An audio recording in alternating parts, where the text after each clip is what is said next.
And welcome everyone to Beyond the Forecast. I am Chief Meteorologist Michael Stevens, and today we are going to be talking about a few things that have everything to do with your temperatures and the jet stream. Why we see what we see, and just because the jet stream acts the way it does is what you see for temperatures. Meteorologist John Gross will break that down a little bit more plainer than I did for you there, but Meteorologist John Gross will take you into the jet stream and show you exactly what it's for and how it impacts you. And then he'll jump into the temperatures of northern Michigan, especially our neck of the woods, why they can be 20-degree difference from Newberry down towards Mount Pleasant, and what the jet stream does to impact that for you on a daily basis. And then we'll have a segment from our live streaming Beyond the Forecast podcast with meteorologist Haley Fischetti and I coming up at the end of the show. As today we sat down and we talked summer and the heat and what you can expect for summer. So we'll have that all coming up for you in this show. But first up, let's talk about this day in weather history, and this one is a wild one for you. This day, June 24th, 1924, 6 men at a rock quarry in Winston-Salem, North Carolina, sought shelter from a thunderstorm. Unfortunately, they went into the structure that contained dynamite, and lightning nearby struck a tree which set off the dynamite, and those men were killed instantly. But that goes to show you the power of lightning. One, it's in a rock quarry, so it is going to be a little bit, that lightning is going to have an impact through the rocks, but also with it being so hot and so close, I'm sure there was more than enough to set that off for that dynamite. So that's a wild this day in weather history for you.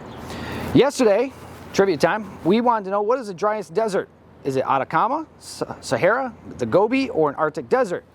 Well, the actual answer is Atacama. Do you know where that is? Believe it or not, it's in Chile. So that is the driest desert in the world. So today we want to know, true or false, heat lightning is real. QR code right there.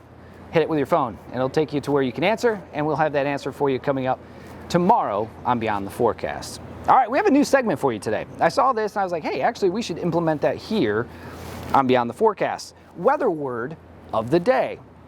So today's weather word is fulgurites. Fulgurites is actually, believe it or not, little tiny tubes of glass after lightning has struck sand. And it melts the sand because it's 50,000 degrees plus, and it quickly, rapidly melts the sand, stones, and actually creates little glass tubes as the lightning retreats. So as you look at the ground where lightning hits, it's actually making little glass tubes. Fulgurites. So you can use that one for a little fun fact for you. Viewer photo of the day, brought to you by Great Rooms. Today's viewer photo of the day comes to us from April from Mackinac Island. It's the Secret Garden at the Grand Hotel. I saw this for the first time last year. It's actually an amazing, amazing place. If you ever get the opportunity, definitely check it out. But April sent in this beautiful picture of the Secret Garden with the Grand Hotel in the background. Thank you, April, for so much for sending that in. And thank you to Great Rooms for sponsoring viewer photo of the day. All right, so let's send it over to meteorologist John Gross, who's going to tell you about the jet stream, what it is, and why it's important to us. We'll have those details coming up right after the break. Hey there, everybody. Meteorologist John Gross. Welcome back to Beyond the Forecast. Today's topic is something that, well, it exists all the time, but if you've been watching our forecasts as of lately when this has been recorded, getting into some of the warmer months, we talk about that popcorn-style chance for showers and thunderstorms, but even still, we also have been talking about area of low pressure after area of low pressure after area of low pressure. We probably sound like a broken record, but there's a reason why we have been seeing the very active pattern over and over and over again. It has to do with the jet stream. So here's a look at it, and where you have a bigger concentration of a lot of these arrows. Remember, the jet stream, it's in the upper levels of the atmosphere, and it's a very narrow column of air that is moving relatively quickly compared to winds we would see where we live, here at the surface. And that helps to propagate, or at least move, areas of low pressure and even areas of high pressure too, downstream from west to east. Hence why we call these winds the westerlies, because that's just the way that systems move across the United States. But as of late, we've been talking about the jet stream right overhead. And that's a big reason why we've been having to talk about system after system after system. We're right in the crosshairs of where these systems continue to move through. And that's another reason why the winds. You might have heard us talk about the winds, especially here into northern Michigan a lot lately. It's another breezy day. It's a windy day. That's another big reason why. We've been talking about the winds a little bit stronger. But this is a forecast as we have been going into the first week of summer when this was recorded. So here's a good example. When you're talking about the jet stream, now what we're seeing is the jet stream, it's moving a little bit farther off to the north. So this is meaning that systems are looking to move farther off to our north. So we are going to be in what's called a ridging pattern. You can kind of see it. It's an upside down U. So this usually indicates warmer temperatures, not as much rainfall, and even a lot of humidity, especially now that we are getting into the summertime. So we have what's called a heat dome setting up shop, not only for us here in the Great Lakes, but throughout a good portion of the eastern half of the country. And this is going to be a reason why we are talking about a lot of heat starting to build in. But once the jet stream eventually moves back overhead, as this was recorded, and that's the plan, at least in the forecast, going into next week, the active pattern for us here in Michigan will continue past the weekend. But until then, the jet stream is going to be way above us, or at least farther north of us. So that's going to give us a southerly breeze, and that's going to help to build in a lot of heat and a lot of humidity. And because of this ridging pattern, that's also a big reason why we are going to be talking about temperatures staying on the very hot side as we're going into early next week. So this is still reason why we're talking about storm chances as we're getting, as this was recorded, into the day on Saturday, because this is still having the jet stream right overhead. So that continues to bring in active weather. That's the reason why, at least as we're getting into the first half of this weekend for our Saturday, that we're talking about an active pattern, because the jet stream continues to bring in these areas of low pressure. So that's what we talk about for Saturday. But once the jet moves farther north of us, we're really not talking about chances for rain or storms. We're talking about the heat, because that heat dome is going to be in play. And that's another big reason why the National Weather Service, at least for us here in northern Michigan, is talking about heat advisories throughout most of northern lower. And that's going to give us chances for not only the temperatures, but what we call the heat index. This is when you combine the actual air temperature and the humidity, and it gives you that feels like temperature. So you can think of it as the wind chill in the wintertime, but instead we're talking about the summertime. So this is how it would feel on your bare skin outside. So when you combine all the elements together, we're looking at a very hot Sunday with temperatures pushing close to 100 degrees. I'm meteorologist John Gross reporting for Beyond the Forecast. Thanks, John. Now, coming up next, meteorologist John Gross is going to take you into our temperatures in northern Michigan and why the jet stream plays a big part in our vast difference in temperatures. We'll have those details right after the break. Hey there, everyone. Meteorologist John Gross. Welcome back to Beyond the Forecast. Today, we're going to be talking about temperatures in northern Michigan and how they can differ quite a bit depending on exactly where you're located. For us here in northern Michigan, when we're forecasting, we forecast over 30 counties. So there can be quite a spread in the temperatures, depending on exactly where you're located. You could talk about farther inland, you could talk about areas near the lakeshore, you could talk about areas farther south versus farther north. You could have what's called a stationary boundary, where there's a big temperature separation. You can have cold fronts moving through, warm fronts moving through. The list goes on. But here's a prime example of what we're talking about. So when this was recorded, this was our latest 7-day forecast. Just take a look at Tuesday, for example. 70 to 90 degrees. You might see that and think, well, that's not very helpful. That's a 20-degree spread. How am I supposed to prepare temperature-wise for my day on Tuesday? Well, when you're talking about northern Michigan, usually when you're going into what we call our central lower counties, that could be areas from Mount Pleasant even going towards Big Rapids, Ludington, Midland, you're usually most likely going to be on that higher range of temperatures in the 80s, approaching 90 degrees. When you go areas farther north, especially into the eastern Upper Peninsula, so that's including areas near Sault Ste. Marie, you're talking about Newberry, even St. Ignace, potentially the Straits of Mackinac, you're probably going to be on the lower end of that range, probably some 70s, on the higher end near 80 degrees. Now, if you live areas near the immediate lakeshore, you also might be on the lower end of that temperature range because you're influenced heavily by the lakes, their temperatures, wind direction. Do you have more of an onshore? Do you have more of an offshore flow? What exactly is the lake doing? How is it behaving? And how is that responding to what we're going to see as far as temperatures go? So, wide variation of things that we have to focus on when we're talking about temperatures. So, let's go ahead and just break down a few climate summaries from several major locations that we forecast for here in northern Michigan.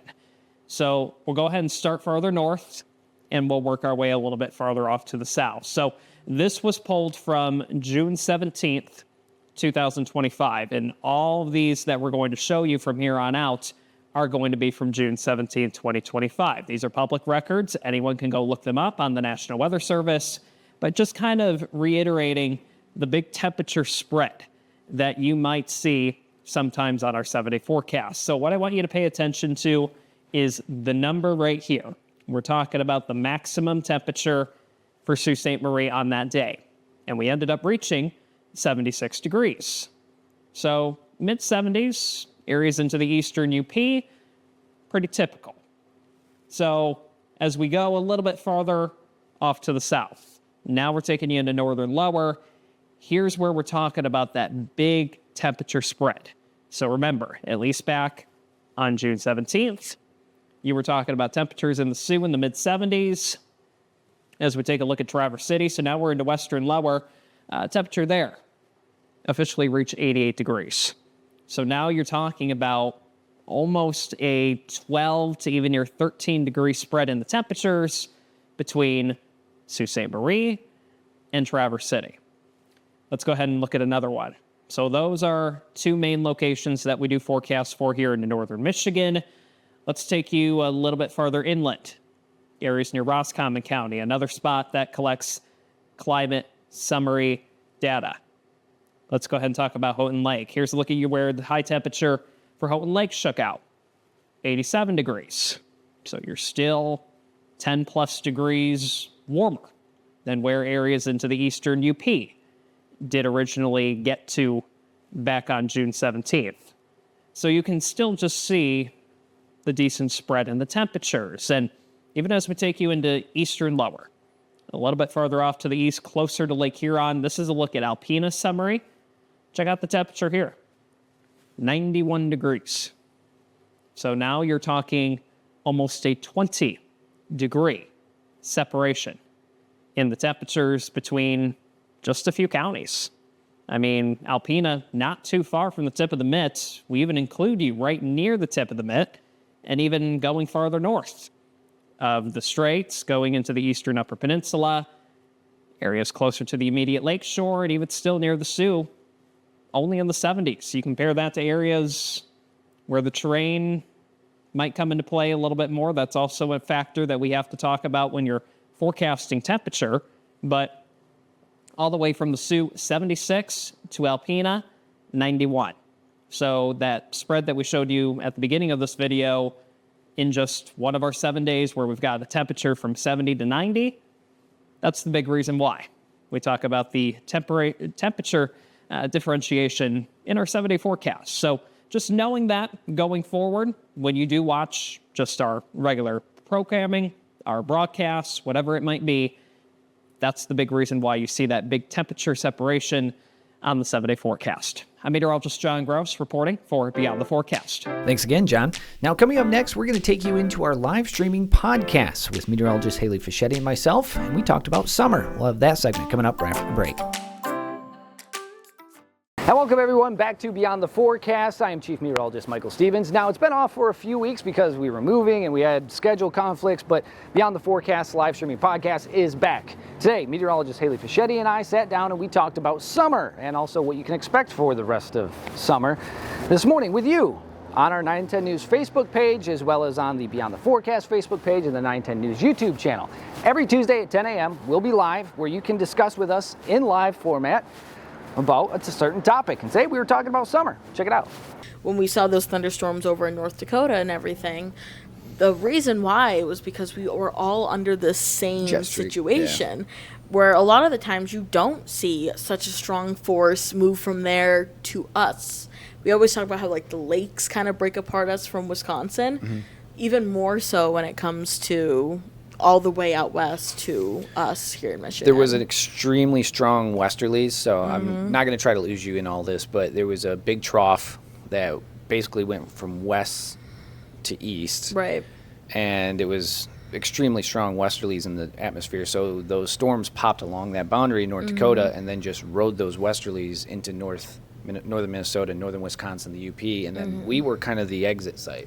We were, yeah. So that's where those storms came, and then those storms pretty much died. They ran a little bit into Canada, but Not much. We were the end result. We were downstream of everything happening in the atmosphere, and that's why those storms made it this past weekend. But on the flip side of that, did you see what happened in Montana? No. They got tons of snow.